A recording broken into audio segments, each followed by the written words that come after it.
रखे हैं उन्होंने ध्यान के नाम पे। कितनी दुर्दशा कर रखी है, ये चिंतन की बात है थोड़ी।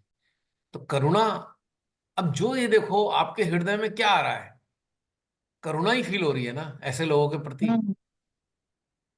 मतलब क्या कर क्रोध भी दिया नहीं ऐसा आ रहा, लगता है। क्रोध भी नहीं आ रहा कि यार क्या कर रहे हैं यार ये, चाहे वो क्या कर। मठाधीश हो चाहे वो संस्थाधारी हो, सबके प्रति एक करुणा, एक पिटी वाली फीलिंग आ रही है। तो क्या ऐसी ही फीलिंग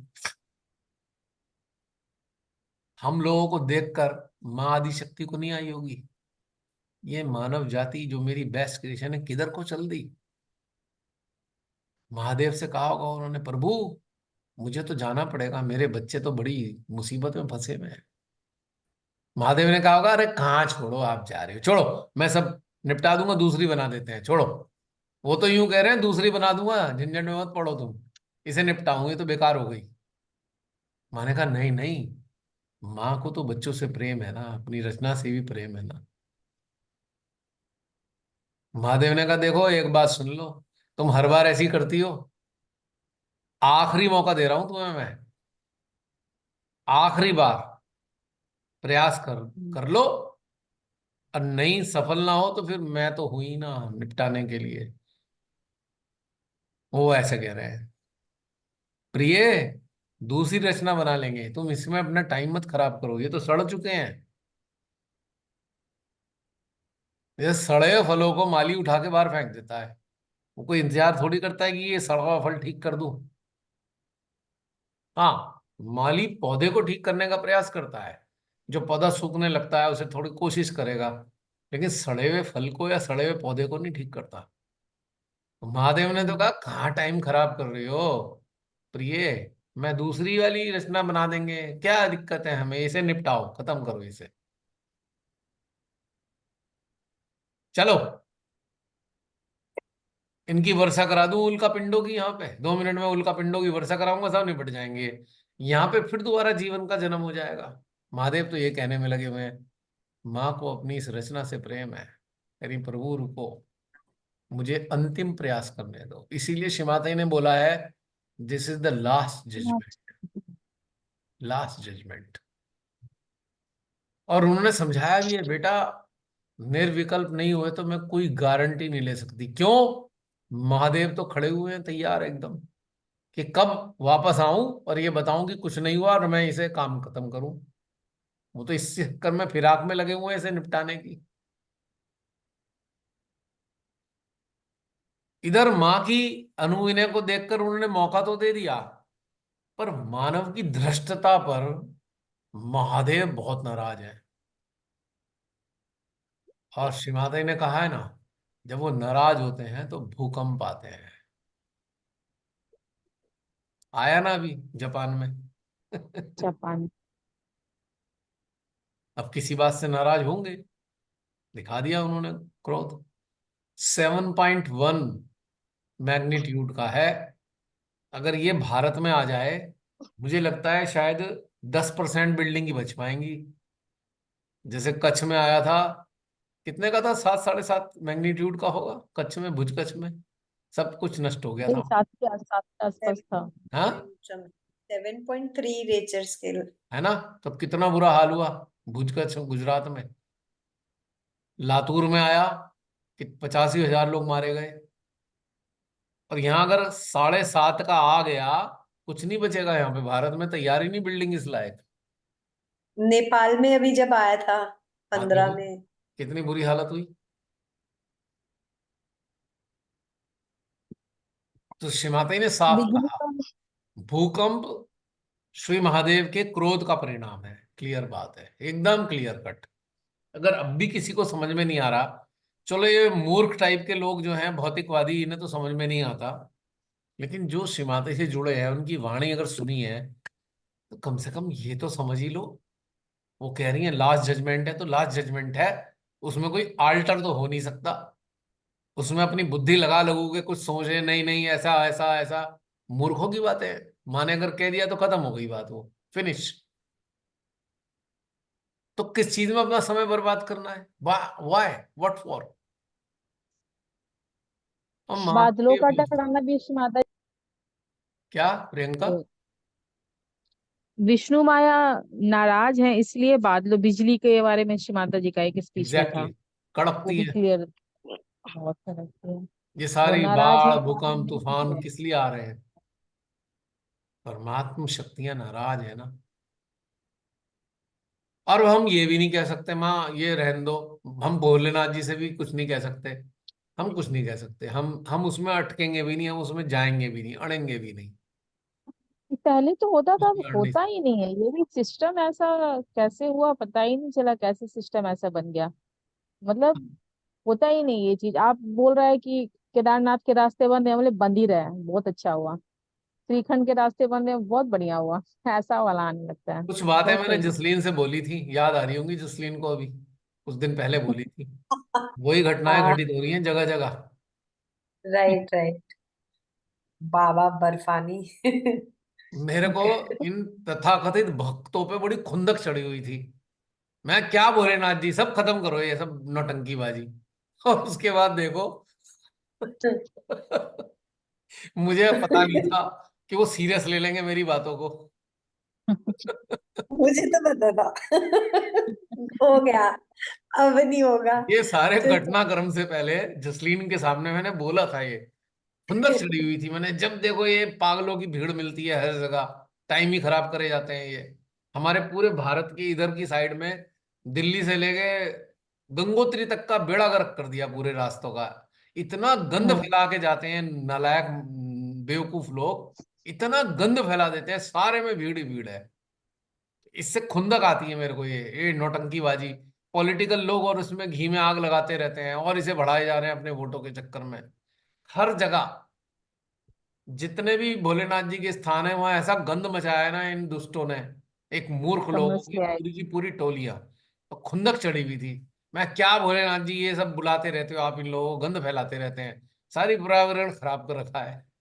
तो उन्होंने कुछ सीरियस सा ले लिया। बहुत सही हुआ, बहुत सही हुआ सच में, एकदम गजब की जो मुंह उठाए चला जा रहा है। और 2013 सारा में,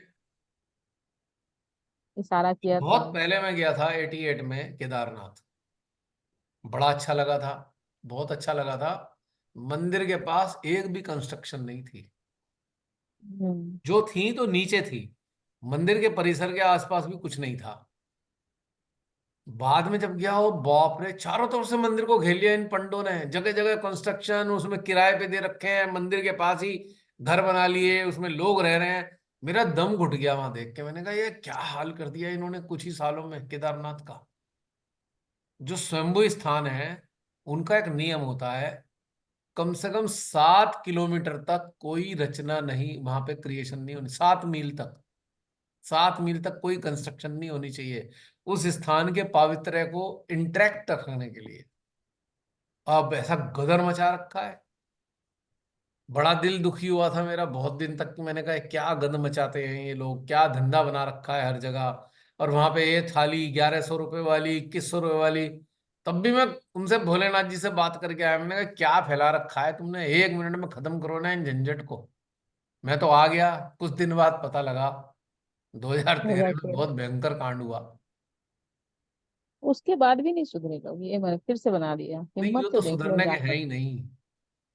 लेकिन अभी फिलहाल ये जसलीन इसकी गवाह है, बहुत खुंदक चढ़ी हुई थी इस बात पे।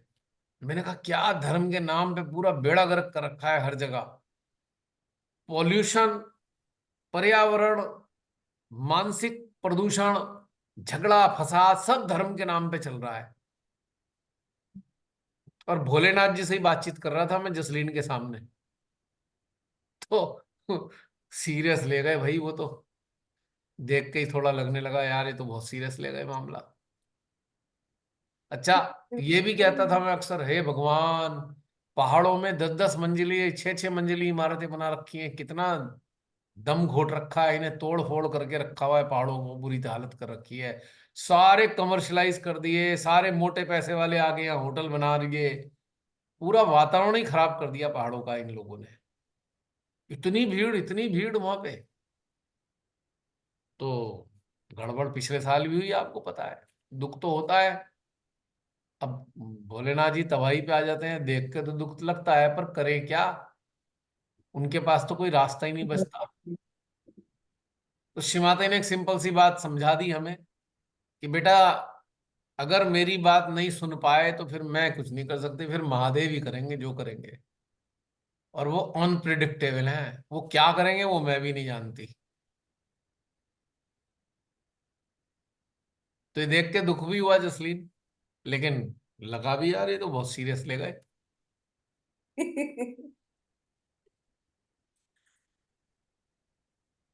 तो यही है।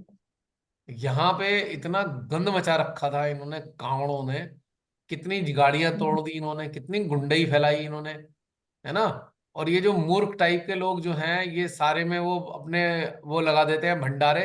इनके चक्कर में जितने लुच्चे लफंगे चोर उचक्के हैं सारे लेके कांवड़ चल देते हैं ये। और फिर जो मार काट, रास्ते में जाम कर, लड़ाई झगड़ा कर, किसी से अगर छू भी जाएगी ना उसे ही तोड़ देंगे गलती से। कल मतलब मेरी सरकारें किसी भी, से बात हुई। ये सरकार इतनी निकम्मी और निखद्द है कि इन 10-20 लाख 50 लाख 70 लाख लोगों के चक्कर में कई जो करोड़ लोग हैं उनकी ऐसी तैसी मार रखी है इन्होंने। जीना मुश्किल कर दिया सबका, अपने वोटों के चक्कर में गंद फैलाए जा रहे हैं। और हर साल ये गंदगी बढ़ती जा रही है दिन पे दिन। आज मैं बाहर गई थी तो मुझे लगा मंडे है क्या, इतना रश, क्योंकि वाराणसी में मंडे को बहुत रश होता है, शिव जी का दिन है। तो मुझे इतने पूरा जाम ही जाम कावड़ का। और वो शॉपकीपर कह रहा है ये लोग इतना ड्रिंक करके आते हैं, बस ये लोग आते ही जाते वही हैं, तो कोई कह रहा हूँ, फायदा नहीं। चरस गांजा। मैंने कुछ वीडियो हम्म। देखे, तथा कथित कांवड़ लेने वाली लड़कियां चरस पी रही हैं खुलेआम, गांजा चरस पी रही हैं। बताइए क्या मतलब हुआ भाई इन चीजों का। तो ये एक बीमारी फैलाई है ना पूरे देश में। वर्तमान सत्ता में सबसे घटिया गवर्नमेंट है, जिसने पूरे भारत को खत्म कर दिया हर तरीके से, मानसिक रूप से, आर्थिक रूप से, शारीरिक रूप से। अब की बार गर्मी कितनी बढ़ी, 50 डिग्रीज। अरबों की संख्या में पेड़ काटे हैं सरकार ने पिछले 8-10 साल में, अरबों की संख्या में। 500-500 साल पुराने, 200-200 साल, 300-300 साल पुराने पेड़ काटे हैं इन्होंने, कोई गिनती नहीं है। और फिर कहेंगे गाड़ी पॉल्यूशन दे रही है। अरे निरे मूर्ख हो, पॉल्यूशन तो 2 मिनट में खत्म हो जाए, ग्रीनरी खत्म क्यों कर रहे हो तुम। ग्रीनरी बढ़ाओ, एजुकेट करो, अगर करना ही है तो लोग पेड़ लगाएं जिससे। हमारी कॉलोनी में इतने पेड़ काट दिए, मुझे इतनी खुंदक आई, किस लिए जी, धूप नहीं आती। अरे 15 दिन का सर्दी के चक्कर में तुमने 200-300 साल के पेड़ काट डाले। इतने मूर्ख लोग पता नहीं कहाँ से आ गए ये लोग, समझ नहीं आता कई बार। फिर अरशद वारसी की तरह मुझे भी कहना पड़ता है, कहाँ से आते हैं ये लोग। यार कांवड़ संडे को क्या हुआ, इतने ज्यादा डीजे बजा के कांवड़ ले जा रहा था, करंट लगा के 9-10 मर गए, तो हम हाँ, क्या कोई चिढ़ आ दया रही नहीं थी मुझे आती। एकदम। यार मरो तुम, हो ही इसी काम के लिए, उल्टे सीधे काम तब के बोला, लिए। तब रात को बोला और सुबह में न्यूज आया, रात को ही बोला था कि ये लड़का लोग भी डेंजरस डीजे हो उसी गई। से गिर जाए। कुछ मैंने कहा ये गाड़ी में डीजे उत्पात इसी। मचाते हैं, बाइकों का एक्सीडेंट कर देते हैं, 3-3 4 साल लद के जाएंगे। कुछ नदी में बदतमीजी करेंगे, वो गंगा में बहा देंगी उन्हें, खत्म, डूब के मर जाओ, खत्म करो किस्सा। तो ये प्रकृति का प्रकोप चालू हो जाता है जब ऐसी बदतमीजियां बढ़ती चली जाती हैं। तो 5 मिनट रह गए, समाप्त करेंगे। हमारी बहन ने तो लगता है वो नोट्स बना लिए होंगे।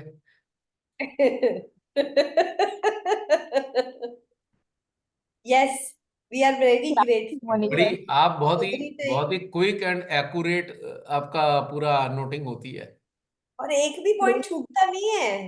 गजब का रिकॉर्डिंग है। I title. don't know how you will be as a student in real life. जीत बहना, यहाँ आप तक। तो जरूर गोल्ड मेडलिस्ट रही होंगी। भैया ये हम जैसे अनपढ़ों के तो काम है ही नहीं, हमसे तो कुछ नहीं पढ़ाई भैया, होती नहीं। एवरेज एवरेज हूँ, एवरेज। एवरेज में ये ये एवरेज हमें हाल क्या है। दिक्कत है। एवरेज लोगों को भी नोट्स चाहिए होते हैं भैया। हमें तो नहीं लगता ऐसा, क्योंकि बात ये नहीं है। टेढ़ी बात यह है कि मुझे नोट्स टेढ़ी को टीपना और नोट्स बनाना, दोनों में अंतर है। नोट्स हर एक कोई नहीं बना सकता, टीप तो सकता है। नोट्स बनाने के लिए पूरी जागृति और आईक्यू लेवल अच्छा होना चाहिए, और ग्रेस्पिंग अच्छी होनी चाहिए, वरना कोई नोट्स बना ही नहीं सकता। और पता है बड़ी बात, ये नोट्स वायरल होने वाले हैं अभी। जब तक वीडियो आएगा नोट्स वायरल, पता चला कहाँ से आ रहे हैं। दूसरे ग्रुप से अरे वायरल हो रहा है।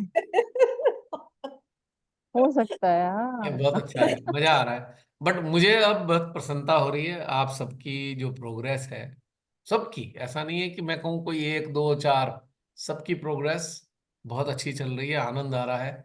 एक प्रोग्रेस का कन्वॉय चलना शुरू हो गया है, ये देख के हृदय गदगद होता है। और ये प्रसन्नता तो आपने देखी ही होगी नानी के घर में।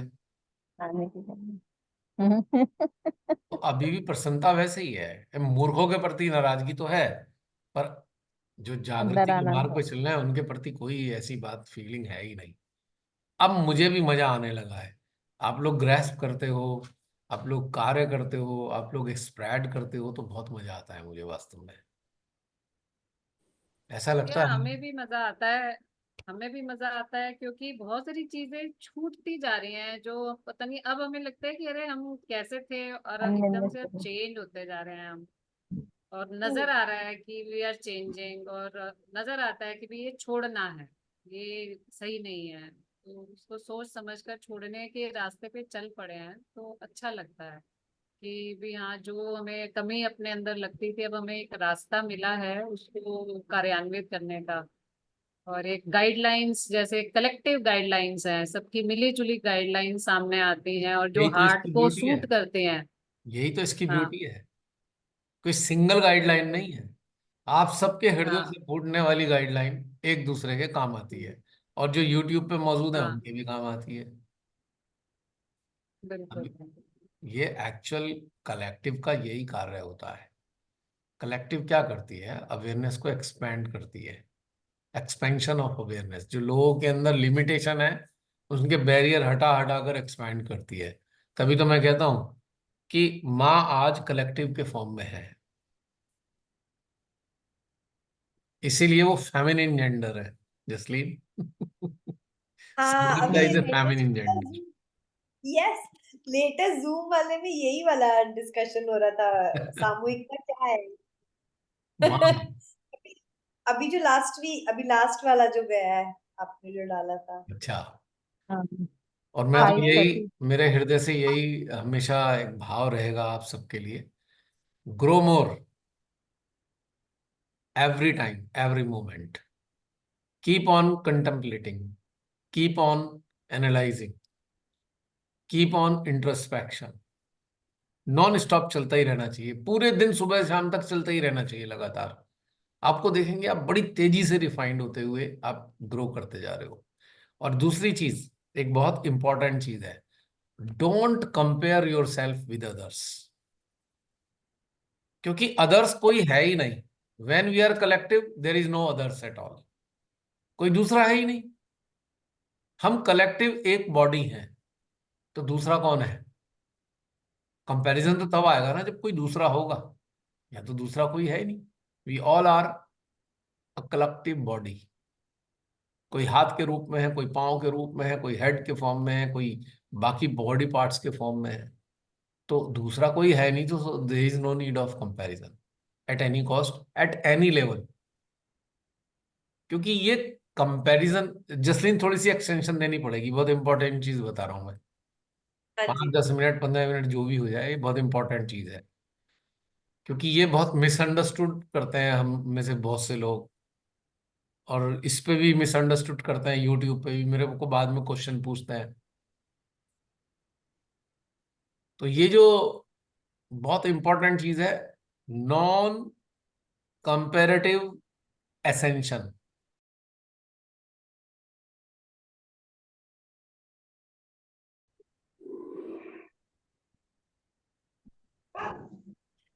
हम्म।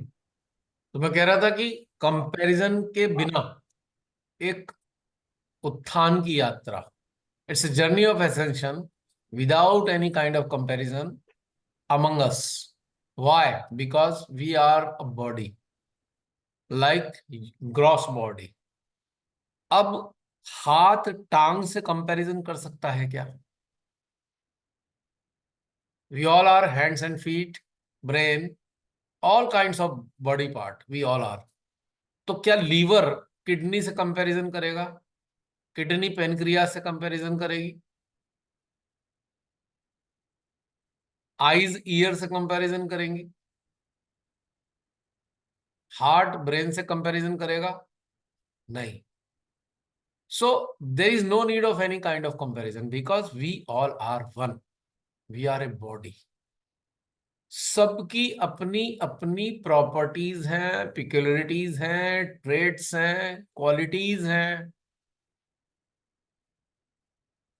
तो ये सोचना, अरे ये कितना अच्छा बता रहा है, मैं क्यों नहीं, ये बात आज्ञा से आ रही है.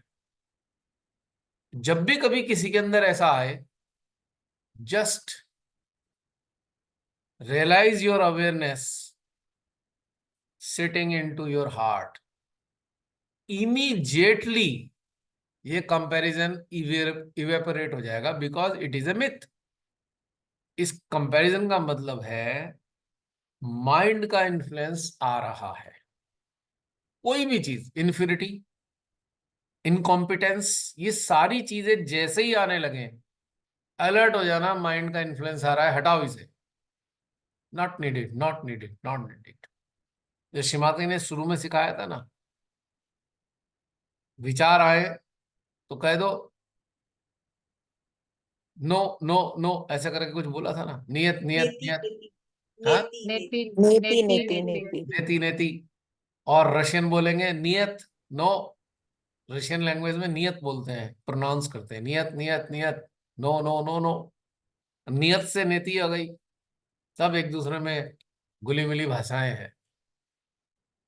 तो कोई जरूरत नहीं, क्योंकि जैसे ही आ रहा है स्ट्रिक, मेंटल स्ट्रिक एक्टिव हो गई है, उसे उठा के झाड़ू से बाहर फेंक दो.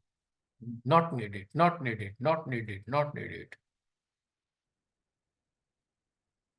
We all are unique. क्योंकि हम अगर एक बॉडी है पूरी, एक कलेक्टिव के फॉर्म में, तो पूरी बॉडी के अलग अलग पार्ट्स हैं जिनके अलग अलग उपयोगिता है. अलग अलग उपयोगिता वाले बॉडी पार्ट्स हैं हम इस कलेक्टिव के. तो ये अलग अलग ट्रेट्स कहां से आ रहे हैं? अलग अलग अवेयरनेस से. लेकिन सब प्रकार की अवेयरनेस तो चाहिए ना. चाहिए तो अनेकों प्रकार की अवेयरनेस हमें. एक कलेक्टिव बॉडी के अंदर अलग अलग प्रकार की अवेयरनेस है. अगर हम साइंटिफिक वे में, मेडिकल साइंस के फील्ड में जाकर देखें, सुमेधा बहन को पता होगा, मुझे नहीं पता, लेकिन मैं अंदर से फील आता कि अगर मान लीजिए हमारे हार्ट के सेल हैं, वो स्टोमक के सेल से 100% भिन्न होंगे. क्यों सुमेधा बहन, गलत तो नहीं कह रहा? जी बिल्कुल सही कह रहे हैं। एक्चुअली होता क्या है कि जेनेटिक मटेरियल तो सारे सेल्स का एक ही होता है, पर डेवलपमेंट ऐसी होती है कि कुछ सेल्स हैं उनका जो हार्ट का जो डेवलपमेंट का सेल्स होता है वो वाला पार्ट एक्टिव हो जाता है, बाकी पार्ट को डोरमेंट कर दिया जाता है। वैसे स्टमक वाले सेल्स हैं, तो इसीलिए अगर हम डीएनए टेस्ट करेंगे तो सब सेम निकलेगा, लेकिन वो अलग अलग तरह से डेवलप करता है सेल्स। ओके. तो हमारा डीएनए सबका एक ही है, माँ आदिशक्ति की संतान है. डीएनए सबका एक है, लेकिन काम सबके अलग अलग है, अलग अलग सेल की तरह. नहीं, हमारा डीएनए परम माता परम पिता का है, कॉम्बो ऑफ परम माता परम पिता. लेकिन प्रॉपर्टीज डिफरेंट हो सकती हैं, क्योंकि as per the need and the task of the task, जो कलेक्टिव का टास्क है वो बटा हुआ है. अलग अलग तरीके की टास्क चलते हैं हमारी सारी कलेक्टिव में. क्यों? अब इसका एक बहुत साधारण सा रीजन है. हम सबके संपर्क में अलग अलग प्रकार की चीजें आ रही हैं. किसी के संपर्क में एक सी चीजें नहीं आती, एक से लोग नहीं आते. तो टास्क ऑटोमेटिकली ऑटोमेटिकली डिफरेंट हो गए ना सबके टास्क. कलेक्टिव होकर डिफरेंट टास्क परफॉर्म कर रहे हैं हम सभी. पर है एक, वी आर वन बॉडी। तो यहां पर तुलना करना, अपने आप को कम आंकना, अपने आप को अलग आंकना, सब खत्म हो जाता है यहाँ पे। यहाँ जरूरत ही नहीं है। तो इसलिए हम कभी ना सोचें, जहाँ एक बॉडी है तो यहाँ पे कोई जरूरत रह ही नहीं गई किसी भी प्रकार की सोचने की, किसी प्रकार की तुलना करने की। और ये सारा कॉम्बिनेशन एक बहुत ही ब्यूटीफुल कॉम्बिनेशन है। अब चलो, हमने तो अपनी बॉडी की बात कर ली, एक कलेक्टिव की बॉडी की। अगर आप एक वृक्ष को ध्यान से देखें, वृक्ष को ऊपर से नीचे तक बारीकी से देखिएगा, उसमें कितनी वैरायटी है एक ही पेड़ में। चलो पेड़ को तो छोड़ो, एक ब्रांच पर जो टहनियां लगी हुई हैं, उन टहनियों पे जो पत्ते हैं, उनमें कितनी वैरायटी है, उनके डिजाइन कितने वेरिएशन वाले हैं। और सबका इक्वली इंपॉर्टेंट टास्क है।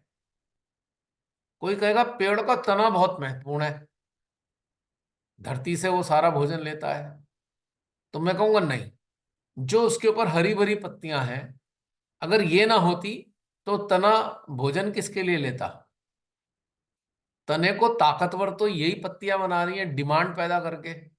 पत्तियां डिमांड पैदा कर रही हैं, लाओ भोजन, और उसके तने में इतना सारा भोजन ऊपर को चढ़ रहा है नॉरिशमेंट करने के लिए।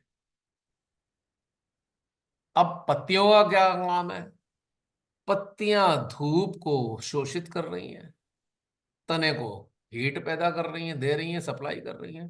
तने को तो डायरेक्ट हीट लगी नहीं रही, वो तो पूरा भरा हुआ है, वहां तो धूप जा ही नहीं रही। लेकिन जो पत्तियां हैं वो धूप को शोषित करके तने को सप्लाई कर रही हैं, तना धरती की ऊर्जा को उनको सप्लाई कर रहा है। एक ब्यूटीफुल कॉम्बिनेशन आदान प्रदान का, टहनियों का है, और उसकी ब्रांचेस का, सबका एक बड़ा सुंदर सा कॉम्बिनेशन पेड़ है। अगर वो फल वाला है तो भाई फल उग रहे हैं, बड़े मीठे फल हैं। उन मीठे फलों में सबका योगदान है, योगदान सबका है।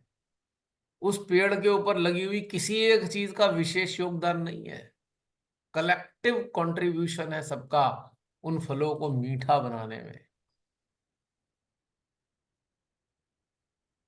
कभी फल अकड़ जाए, देखा मैं कितना मीठा हूं, कि भाई इनके बिना तेरी औकात क्या, तू पैदा कहां से होगा, अगर यही नहीं होंगे तू कहां से होगा, तू काहे को अकड़ता है? सब एक दूसरे के साथ कोऑर्डिनेशन करते हुए, कोऑर्डिनेटिंग प्रोसेस में जुड़े हुए एक पूरे पेड़ को हरा भरा रख रहे हैं। तो collective is also a tree, beautiful tree of energy, pure energy. और ये कैसा पेड़ है जानते हो? ये कलेक्टिव रूपी पेड़ कैसा है? जैसा पोपलार, बरगद होता है ना, नीम, 24 आवर्स ऑक्सीजन एमिट करता है, कार्बन डाइऑक्साइड लेता है। ये पेड़ बड़ा विशेष है।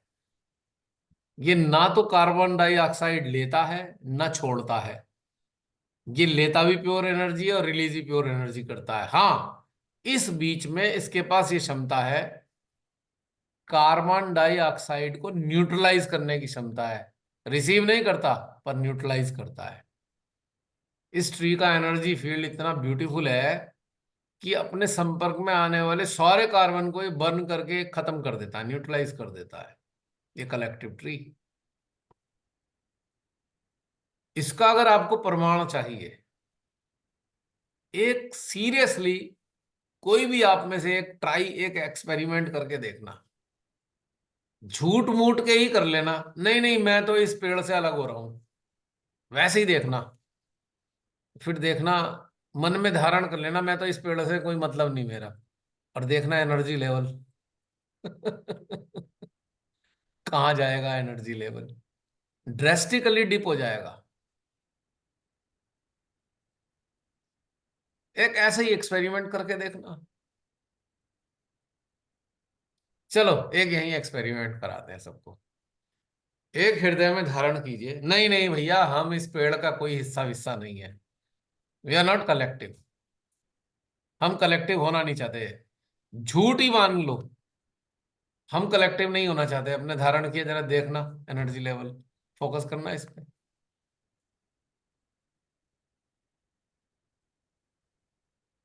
खोपड़ी गर्म होने लगी सबसे पहले तो यहाँ गर्मी आनी शुरू हो गई महसूस हो रही है। हृदय में सफोकेशन आना शुरू हो गया। इंस्टेंट रिजल्ट बता रहे हैं वो तो। बॉडी में हीट आ रही है, गर्मी लगने लग रही है। हमने मान लिया ना, झूठ मूठ की मान के तो ये हालत है, और सच्चे मान बैठे तो क्या हालत होगी, जरा दुर्गति कितनी होगी।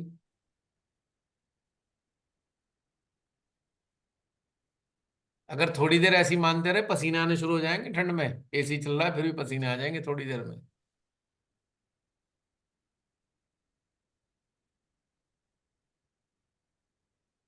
कोई बताएगा ये अचानक गर्मी क्यों आ जाती है?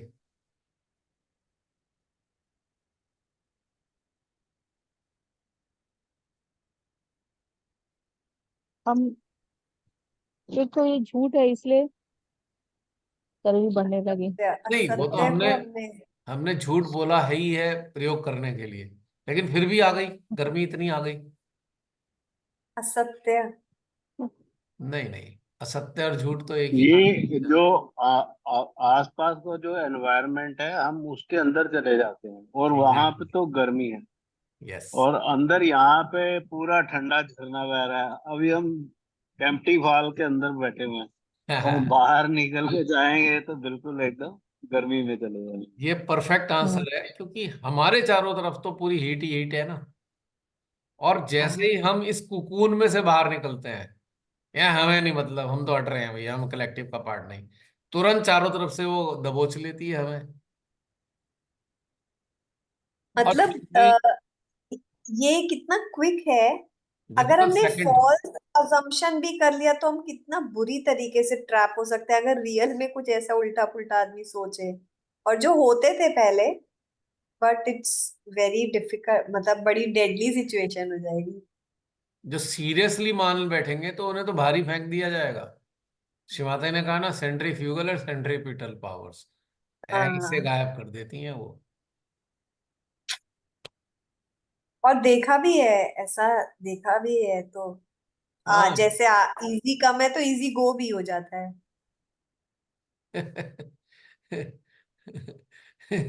इजी गो नहीं है, स्विफ्ट गो है।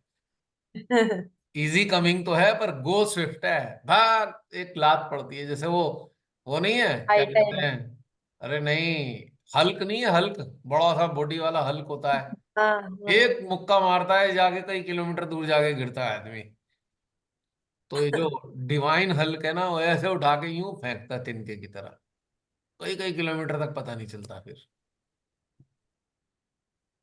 तो झूठ मूठ में करके ये दुर्गति हो गई, या सच में हमारे अंदर आ गए तो कितनी दुर्गति होने वाली है। अब किसी के मन में आएगा, अरे क्या हम इस पर डिपेंड कर रहे हैं, हम तो इंडिपेंडेंट होना था, हम डिपेंड क्यों कर रहे हैं इस पे, हमें तो इंडिपेंडेंट होना था।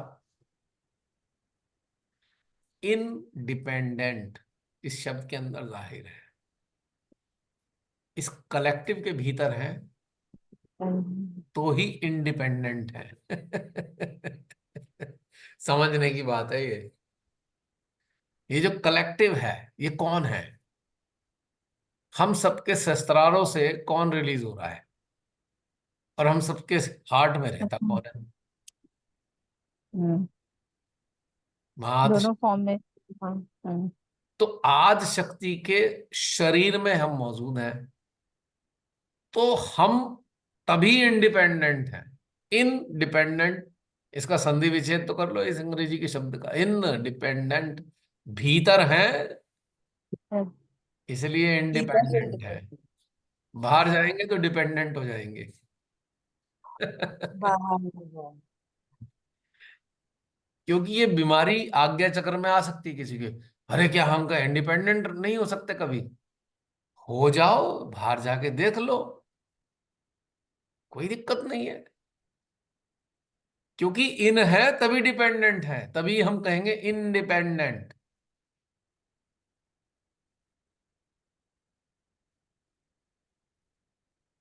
नहीं, कोई कहे नहीं हमें तो UN डिपेंडेंट होना, अनडिपेंडेंट होना है। निकल के देखो, एक पैर बढ़ाओ बाहर, समझ में आ जाएगा अपने आप।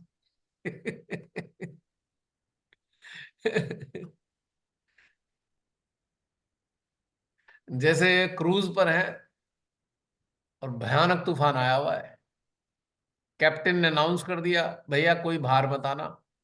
अब बहुत से नए नए गए हुए हैं क्रूज पे, नहीं नहीं हम तो नहीं मानते, हम तो देखेंगे। कैप्टन कह रहा है ठीक है, हम्म। बाहर जरा सा मुंह ही निकाल के देख लो। पता लगा आप मुंह ही निकाल रहे हो, डर गए, नहीं भैया बाहर नहीं, अंदर ही ठीक है। अब शिमाताई ने साक्षात बताया है अपने वाणी में कि बेटा तुम सब मेरे विराट शरीर का अंग हो। अगर तुम्हें मैंने शस्त्रार से जन्म दिया है और अपने शरीर में धारण किया है, तो हम अनडिपेंडेंट तो हो ही नहीं सकते, हम तो इंडिपेंडेंट ही रहेंगे हमेशा, फॉर एवर। हर जन्म में अगर दोबारा भी जन्म होगा तब भी इंडिपेंडेंट हो गए, माँ के ऊपर ही डिपेंड करेंगे, हम बाहर जा ही नहीं सकते।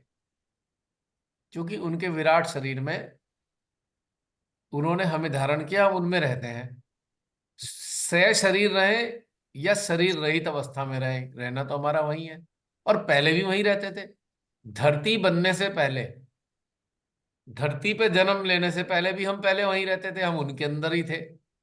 हमारी तो नियति ही यही है कि हम अंदर ही हैं, अंदर थे, अंदर हैं, अंदर ही रहने वाले हैं। बाहर तो जाने का मतलब ही नहीं, यही हमारी नियति है। हम तो सारी जिंदगी चाहकर भी ऐसा नहीं कर सकते, किसी भी जन्म में ऐसा नहीं कर सकते। लेकिन उन्होंने एक स्वतंत्रता दी, बेटा तुम चाहो तो मेरे शरीर से बाहर निकल सकते हो अपनी इच्छा से, पर मैं तो तुम्हें अपने शरीर से बाहर निकालना नहीं चाहती। तो जो अपनी इच्छा से बाहर निकलना चाहेंगे वो बाहर है, फिर वो अनडिपेंडेंट है। और बाद में फिर क्या होगा उसका? जो लोग ऐसा सोचकर बाहर निकले वो कौन बने पता है? कौन बने वो? उनका रूपांतरण हो गया। हम्म। कौन बने वो? उनके विराट शरीर से बाहर निकल गए अपनी मर्जी से, बाद में उनका क्या बना? मठाधीश ही बन गया होंगे।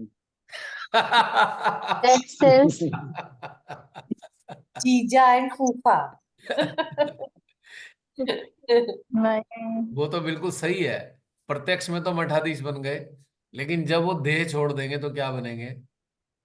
Part and parcel of the devils, demons, hmm. वो बनेंगे वो। And they will be thrown out of the main stream of life cycle. Life. Life. Virus they बन विल जाएंगे। Become virus, virus. पैरासाइट्स। जगह तो उनकी भी है इस रचना में, पर हमारी अब चॉइस है, क्या हम वो बनना चाहते हैं या हम इंडिपेंडेंट रहना चाहते हैं। इंडिपेंडेंट वर्ड ही वहीं से आया है कि उनके विराट शरीर के अंदर रहने वाले ही इंडिपेंडेंट है, बाकी कुछ नहीं है। अनडिपेंडेंट हुए तो अनबैलेंस हो गए। भीतर सारा balancing process, automatic balancing phenomena is working inside हर विराट शरीर। ये फिनोमिनल सिस्टम है हमारा पूरा। इसे हम बदलना चाहे तो बदल सकते हैं, इसी जन्म में बदल सकते हैं, निकल जाए बाहर, कोई समस्या नहीं। बड़ी मुश्किल से मंदिर आए हैं, अभी हमें बाहर नहीं जाना। जाओ। नहीं, बिल्कुल नहीं। घूम के आओ। चिलचिलाती हुई धूप, कड़कती हुई सर्दी, घनघोर बारिश, टॉर्नेडो, साइक्लोन, व्हर्लपूल सारे चालू है बाहर।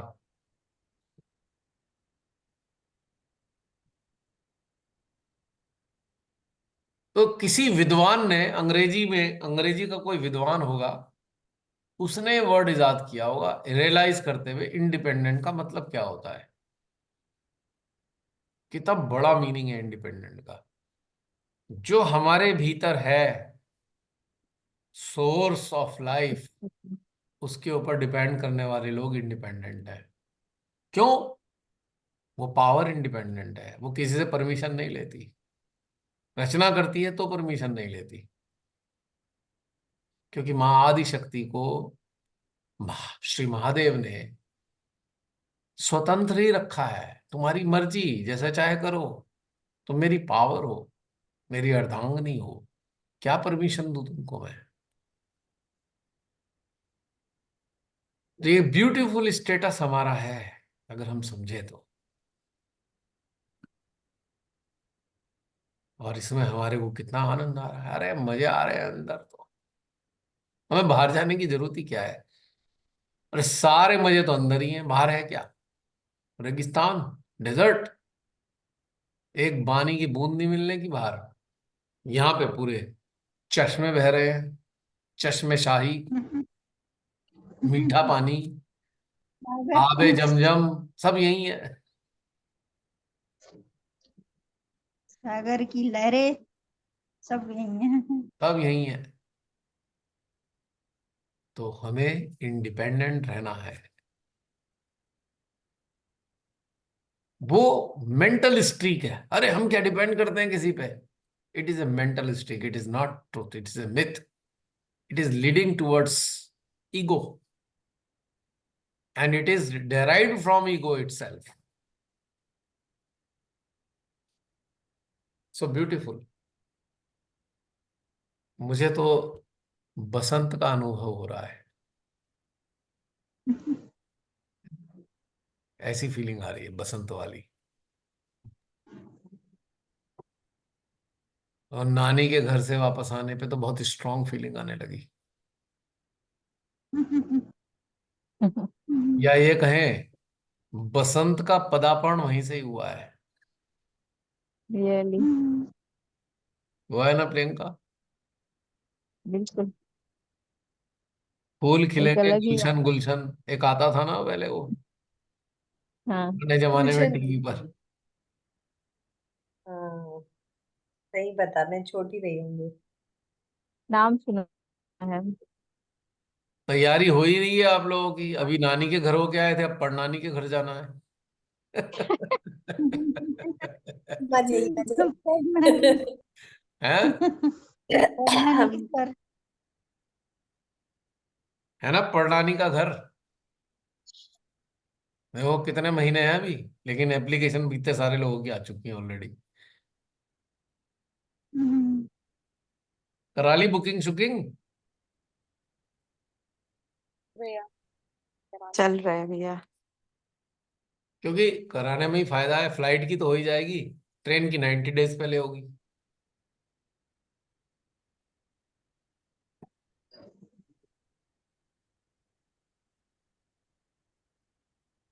और कोई पैदल जाना चाहता है तो 15 दिन में पहुंच जाएंगे, 15 डेज लगेंगे। 15 दिन कम नहीं है? नहीं, 15 दिन 30 में हो डेज जाएगा। 15 डेज मतलब अगर लगातार चलोगे तो 15 दिन में पहुंच जाओगे।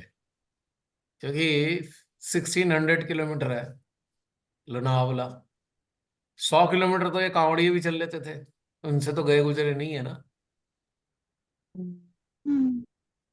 साइकिल पे भी जाएंगे तो 7-8 दिन में पहुंच जाएंगे। मैंने वो बताया था ना एक वीडियो में कि मेरे हमारे कुछ जान पहचान वाले साइकिल से आए थे महाराष्ट्र से, मुंबई से, साइकिलिंग। और एक दौड़ के आया था, एक साइकिल से आया था। 7-8-10 दिन में पहुंच गया था वो। मीन्स आपकी पसंद के व्यवस्था वो करा ही देंगी। चलना है किसी ने पैदल? आप चल रहे हैं तो चल पड़ेंगे। हम्म।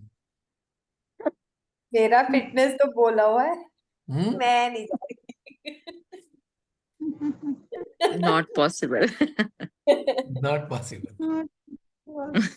नहीं, मैं तो ऑप्शन बताएं, ऑप्शन तो है। बैलगाड़ी से भी जा सकते हो, जैसे चाहे जा सकते हो, पहुंच जब सकते हो भाई। जब हम कुछ पहुंचना है भैया बस। घंटों में पहुंच दिल्ली सकते हैं तो क्यों इतने दिन लगाएंगे?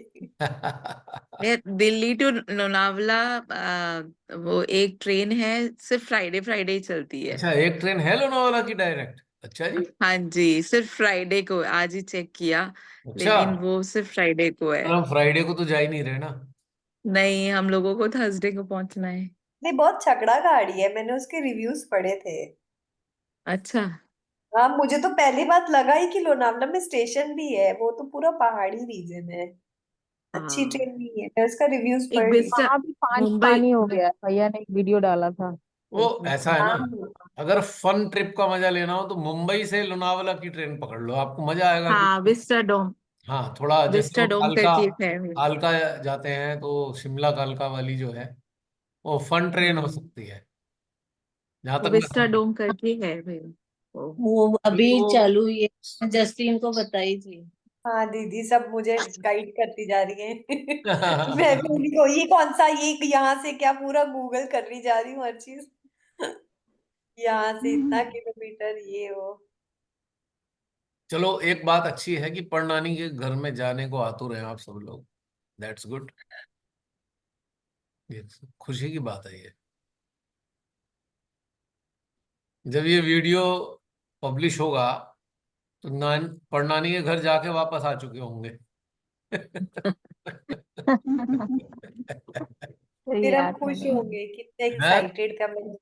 फिर हम लोग वीडियो देख के खुश होंगे कि एक्साइटेड हो रहे थे हम लोग। तब भी एक्साइटेड थे, वहां गए हाँ, तब भी एक्साइटेड थे, वापस आके भी एक्साइटेड है।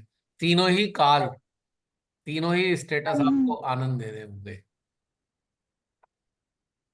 मजा आता है पुराने वीडियो देखो तो लगता है। और कभी मैं अभी रिसेंटली देख रही थी, फिर मैं सोच रही मैं क्या आंसर क्या दे रही हूँ, what am I saying, question क्या था, मैं आंसर क्या दे रही हूँ। उस समय मुझे ठीक ही लग रहा था, बट 8 महीने बाद मैं सर पीटती हुई थी, व्हाट एम आई सेइंग।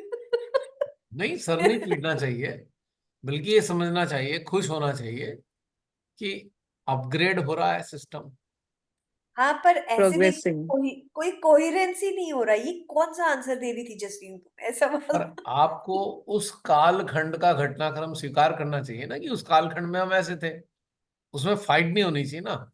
दो कालखंड हाँ, के आपके जो अपडेटेड या अपग्रेडेड वर्जन है, उनमें there should not be any comparison. वही तो मिस्टेक है। यस, बिकॉज हमारा अवेयरनेस डिफरेंट था उस टाइम, हाँ, आज हम उसमें क्या है। अब कोई बचपन में मेरे जैसा इंसान इतने इतनी शैतानियां की हुई है, मैं सोचूं हाय मैंने इतनी शैतानी करी है। अरे मैंने तो शैतानियों का मजा तब भी लिया है, मैं क्यों सोचूं ऐसा।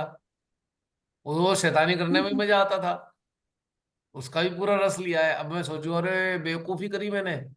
अरे आज कह हम्म। रहे हो ना तुम देख के पीछे, पर इतना लंबा जो सफर करके आए हो, बेवकूफी में थोड़ी किया, आपने आनंद लिया हर चीज का। कोई बेवकूफी नहीं होती है, ये हम कंपैरिजन करने के कारण हम एक दूसरे को कह देते हैं अरे हमने ऐसा किया, ऐसा किया, ऐसा किया। अरे जिस वक्त कर रहे थे तो बढ़िया ही लग रहा था ना। वर्तमान हाँ, में उस जीना था, समय तब भी वर्तमान ठीक में लग जिए, रहा आज था। भी वर्तमान में जी रहे हैं। और जो आज कर रहे हैं उसको हम और साल भर बाद देख के कहेंगे अच्छा ऐसी ऐसी बातें करते थे हम। तो ये कोई बात थोड़ी हुई है। हर काल का एक अपना आनंद है, उसका रस लेना चाहिए हमेशा, क्योंकि हर काल एक वर्तमान का घटनाक्रम है। तो हमें अगर हाँ, वर्तमान में है तो हमें अपनी चेतना के मुताबिक वर्तमान का आनंद लेते ही आ रहे हैं और लेते ही रहना चाहिए। उसमें अब क्या मुझे दिक्कत अच्छा है। लग रहा है। और ये पता है, सब तुम लोग गड़बड़ करते हो कंपैरिजन कर करके। नहीं, ये एक चीज अच्छी ये लग रही है अभी बात करने से कि मतलब उस समय तो वही आंसर आया, पर जब आंसर सुन रही थी तो मुझे लगा था नहीं ये आंसर नहीं होगा, अब ये होना चाहिए, तो मुझे अच्छा भी लग रहा है कि अच्छा राइट आंसर अब आ रहा है। देखो, मैंने अपनी जिंदगी में इतनी शैतानियां की हुई है बचपन में, बता नहीं सकता, पर मुझे उससे कोई कष्ट नहीं है आज की तारीख में। क्योंकि नहीं, उसमें मैं उस वक्त भी बहुत मजा आता था। नहीं नहीं, एक सिंपल सा मैंने शेयरिंग किया, मैं ऐसे कोई कष्ट में नहीं हूँ, but I am just sharing. हम जब पहले तो, पहले आज से 40-45 साल पहले कॉलोनियां तो होती नहीं थी, सब जगह छोटे से शहर थे, चारों तरफ से पास पास सब रहने वाले, वैसे मोहल्ले ही होते थे। कॉलोनियां तो होती नहीं थी मोहल्ले। 40-50 साल पहले, पास पास ही रहते थे सब लोग। तो होली पे चंदा इकट्ठा होता था, होली का जलानी है और ये पता नहीं क्या क्या करना है। कुछ लोग पैसे नहीं देते थे, मैं कहा, ठीक है कोई बात नहीं, मत दो। हम रात को उनके घर की कुंडी होती थी पहले, उसमें कभी लौकी, कभी टिंडा बांध के चले गए, कभी नींबू बांध दिया, उन्हें लगता है कोई करा दिया किसी ने, मत दो पैसे। अच्छा, सारा होली बर्बाद। हाँ, किसी के घर के आगे दिया जला दिया, कहीं से कुत्ते बिल्ली की हड्डी उठा लाए उसके घर के आगे डाल दी, भैया पैसे आपको नहीं देख के देगा नहीं लगता तब घर आप पे आओ। ऐसे शरारती रहे हो? पक्का पक्के शरारती थे भाई, कोई शरारत में कसर नहीं थी। हाँ, किसी को चीटिंग नहीं हाँ, करी किसी के साथ, लेकिन मजे शरारत किए। में तो कोई कमी नहीं थी भाई। पिटाई करना, इसकी उसकी पिटाई करना खूब काम था, इससे लड़ाई उससे लड़ाई। लेकिन मैंने कहा ना कि लड़ाई वैसे नहीं होती थी, कोई गलत जो करते थे उनके कारण लड़ाई होती थी। लेकिन शैतानियां तो बहुत की हैं, हद से ज्यादा। एक हमारे यहाँ वो था बड़ा सा चौक, उसमें एक बड़ा सा फाटक हुआ करता था, और वहां पे हम क्रिकेट खेलने की जगह थी, वो खेलने नहीं देते थे, तो बस फिर तो हमने पता नहीं क्या क्या किया होगा। अंत में उन्होंने सरेंडर कर ही दिया, हमें क्रिकेट खेलने दिया।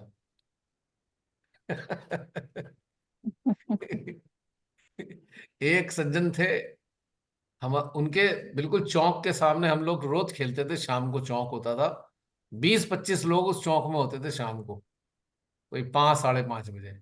और उस फाटक के सामने एक बड़ा सा घर था, उसके अंदर 2-3 जने रहते थे। वो बड़े, मतलब बहुत ज्यादा कहना चाहिए ना, वो झगड़ालू टाइप के इंसान थे। बच्चों को खेलने ही नहीं देते थे कभी। अब बच्चों को खेले बगैर कैसे काम चलेगा। हम जब भी हम खेलना शुरू करें, वो आके चिल्लाना शुरू कर दे, भगा दे, और हमारे घर में जाके शिकायत करे आए, घर वाले हमें पीटे। सबको सब पिटते थे घर में बच्चे, क्योंकि उन्होंने शिकायत कर दी घर जा जाके, देखो जी ये ऐसे परेशान कर रहा है। कोई बात नहीं। आई दिवाली, तो कंडील पंडील टांगते थे वो, तो हमने दो दो आवाज वाले बम नहीं होते वो लंबे से, एक नीचे फटता है और एक ऊपर जाके, तो उनके कंडील के नीचे ठीक 2 आवाज वाले बम लगा देते थे उनमें। उसके जब वो चलता था उनके कंडील सारे फट जाते थे, बल्ब फूट जाते थे, डेली का काम हो गया था। फिर उन्होंने जब हमें तंग करना बंद करा, तो फिर हमने छोड़ दिया कि उन्हें तंग नहीं करेंगे हम, आखिर बच्चों बट को आप खेलने नहीं देना। गलत है। अच्छा, और भी कुछ नहीं होता था, बहुत और ज्यादा कुछ सुना देते थे। वो रॉकेट नहीं होते, बोतल को हम्म, टिल्ट किया और उनकी घर की तरफ रॉकेट अंदर। अरे यार। तो मैं कह रहा हूँ बहुत शैतानियां की हुई हैं। लेकिन देखो ना, शैतानी इसलिए नहीं करी किसी को तंग करना है, वो हमें तंग कर रहे हैं, तो मजबूरी में हमारा एक वो होता था डिफेंस मैकेनिज्म, कि भाई हमें खेलने दो, हम तुमसे कुछ नहीं कह रहे।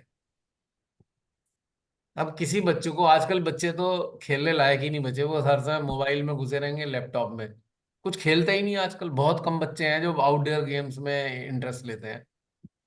पहले तो टाइम बात ही ये थी नहीं है बेचारों के कि पास। आउटडोर गेम्स के बिना तो काम ही नहीं चलता था, 3-4 घंटे डेली खेलना ही खेलना, ऐसा हो ही नहीं सकता था, तो डेली का नियम था।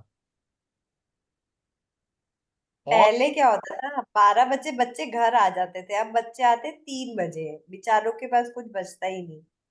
ऐसा कुछ नहीं नहीं है नहीं जसलीन, नहीं नहीं है। गलतफहमी है तुम्हारी। वो आदत बना दिया हमारे है। स्कूल से छुट्टी होती थी 3:30-4 बजे, घर में खाना खाया, बस्ता पटका, और फिर बाहर, और फिर रात तक हम बाहर हैं। ऐसा थोड़ी है, फिर रात को मजबूरी में जाना पड़ता था कि खाना खाना था, होता था रात को। वो कई बार तो ऐसा होता था खाना खा के फिर आ जाते हैं वापस, तो घर में घुस रहे हैं 10:30-11 बजे। और पढ़ाई पढ़ाई से क्या मतलब हमारा, पढ़ाई तो मजबूरी में माँ बाप कराने हैं तो करनी पड़ती है, बाकी हमें क्या मतलब पढ़ाई लिखाई से। ऐसी मजेदार जिंदगी थी। अब बताओ, सही क्या में हम बच्चे लोग सीखते ही अनपढ़ है। लोग अनसक्सेसफुल हो गए अपनी लाइफ में, जो आज हम्म। बच्चों को पढ़ा पढ़ा के माँ बाप मार ही देते हैं, फायदा क्या होता है इस चीज का, व्हाट इज द यूज। हम लोग क्या असफल हैं जीवन में। हाँ, सही जा। कोई कहेगा नहीं वो नहीं बने, हमें वो बनना ही नहीं है भाई, हमें बनने की क्यों जरूरत है वो, जो जो बनना चाहे बन ले। हमारे कितने सारे फ्रेंड्स थे, सब खेलने वाले थे, और सारे अच्छे अच्छे पदों पे बैठे हुए हैं आज, बहुत अच्छे पदों पर हैं, और कोई बहुत सक्सेसफुल बिजनेसमैन है। तो ऐसा कुछ नहीं है, ये आपकी जो लाइफ सक्सेस होती एक्चुअली है, जो आज की आपकी लाइफ जनरेशन, पढ़ाई से सक्सेस नहीं होती, आपकी जो अप्रोच है लाइफ के प्रति उससे आप सक्सेसफुल होते हैं। नहीं एकेडमिक बेसिकली एजुकेशन का बहुत बड़ा रोल नहीं है लाइफ की सक्सेस में। we are raising the most ये unhappy generation. We are raising, these children are never happy हो ही because नहीं सकते। उनके पास कोई play time नहीं है, and that is very important आज की for a growth. जनरेशन तो गॉन केस हो चुकी। क्यों? खाएंगे क्या? जोमेटो से मंगाकर, हमेशा सुबह से शाम तक देख लो। करेंगे क्या? मोबाइल और लैपटॉप। आउटडोर क्या खेलेंगे है? क्या? एंटरटेनमेंट क्या है? कुछ ही बच्चे हैं जो आउटडोर के लिए जा रहे हैं। आजकल तो सब बिल्कुल घर के अंदर घुसे ही रहते हैं, कमरों के अंदर बाहर ही नहीं निकलते। आंखें, गर्दन, ये जो हड्डी है गर्दन वाली, ये सबकी कैल्सिफिकेशन हो जाता है। हर समय गर्दन झुकी रहती है, यहाँ गांठें पड़ी हुई मिलेंगी ज्यादातर बच्चों के, है ना। और ओबीस कितने हो गए हैं, बिल्कुल ऐसे जैसे उसमें एयर भरी हुई हो बच्चों के अंदर। खाते क्या है? कचरा। पैकेट। ये जो फास्ट फूड है वो क्या है? कूड़ा है बिल्कुल। मैगी, बर्गर, पिज्जा, कचरा ही है बिल्कुल। है, बड़ी दुर्दशा कर रखी है बच्चों ने आजकल। और 19-20 साल के बच्चों का उंगलियों को देख लीजिएगा ना तो दया आ जाएगी, अरे क्या कर लिया आपने, दिन भर दोनों हाथ गेम पे रहता है ना, हाथ उंगलियां एकदम सूख जैसी गई हैं बिल्कुल बेकार उस हो रखा बच्चे है। को देख। तो ब्रेन पूरा। आप सबके भीतर में आनंद का संचार हो रहा है ना। और ये वसंत ऋतु जो आई है हमेशा कायम रहने वाली है, ये जाएगी नहीं। यहाँ पतझड़ नहीं आएगी, याद रखना। ये डिवाइन ट्री है, इसे पतझड़ नहीं आता, हरा भरा रहता है और हमेशा आनंद का संचार होता रहेगा। अब मेरे ख्याल से 1.5-2 मिनट रह गए, अब मत बढ़ाना, आगे हो गया काम पूरा। जो छोटा मोटा रह गया था वो पूरा हो गया है। जसलीन, ओके, तुम क्या शरीर से शरीर छोड़ दिया तुमने? शैडो के रूप में मैं दिखाई यही देती हो। हूँ। मैंने कहा भाई इतनी अच्छी अपॉर्चुनिटी, कलेक्टिव में शरीर छोड़ दिया, शैडो शैडो रह गई। आमीन। तो ऐसे सबको पता भी चल जाएगा, नो मोर। बड़ा नो। मजा आया। हम खुशी खुशी कह रहे होंगे, पता है जसलीन नहीं रही। सेलिब्रेशन। खुशी खुशी।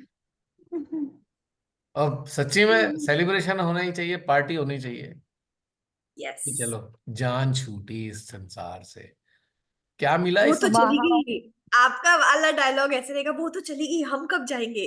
और क्या, हम ही टंगे हुए हैं यहाँ। जस्टिन की जान छूट गई, हम लोग क्यों फंसे हैं, हम कब जाएंगे? और क्या, मजबूरी है, खुद से तो जा नहीं सकते ना, जिम्मेदारियां हैं श्रीमाता के द्वारा दी गई, कैसे जाएं। जो जब तक शरीर में रखना चाहेंगे शरीर में रख लेंगे, जब बिना शरीर के चाहेंगे बिना शरीर के हो जाएंगे। अपने को क्या करने का, हमारी तो कोई चॉइस ही नहीं रही। नहीं, जैसे आप किसी कंपनी के असाइनमेंट पे कहीं जाते हो तो आपकी तो कोई चॉइस होती ही नहीं, कंपनी बताती क्या लेस करना है। देन 1 मिनट, लेस देन अ ओके, मिनट, 20 चलो सेकेंड्स। सभी को जय श्री माता ही कह देते हैं और सबको वसंत ऋतु का आगमन का बहुत सारा प्रेम, बहुत सारी शुभकामनाएं आप सबके लिए।